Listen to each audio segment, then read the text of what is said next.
Welcome to Let Me Fix This. Enjoy the video. In this video, I will explain how to use oxygen in your aquarium. First, understand that dissolved oxygen is vital for your fish to breathe and maintain their health. Insufficient oxygen can cause significant stress, making your aquatic friends vulnerable to disease or worse. Furthermore, adequate oxygenation is crucial for the beneficial bacteria that keep your tank's ecosystem balanced. Always watch your fish for signs of low oxygen, such as rapid gill movement or gasping at the water's surface. There are several effective ways to introduce oxygen into your aquarium.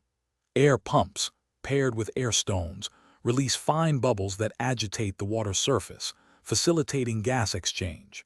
Power filters and hang-on-back filters also contribute significantly by creating surface movement. Additionally, live aquatic plants naturally produce oxygen during daylight hours, enhancing the tank's environment. Regular partial water changes are also beneficial, as they replenish the water with fresh, oxygenated supply. Setting up an air pump system is straightforward. First, ensure your air pump is positioned above the water level to prevent backsiphoning, or use a reliable check valve for safety.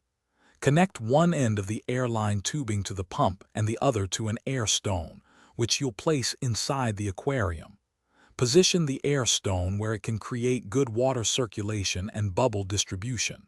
Finally, you can fine-tune the airflow with a control valve to achieve your desired bubble intensity. Consistent monitoring and maintenance are key to a well-oxygenated aquarium. Daily observation of your fish for any unusual behavior, like gasping at the surface, is crucial. Regularly test your water parameters, including temperature and ammonia, as these can impact oxygen solubility. Remember to clean your air stones and filter media every few weeks to prevent blockages and ensure optimal performance. Always confirm that there is good water circulation throughout the entire tank for even oxygen distribution. Thanks for watching. If you found this helpful, don't forget to like and subscribe.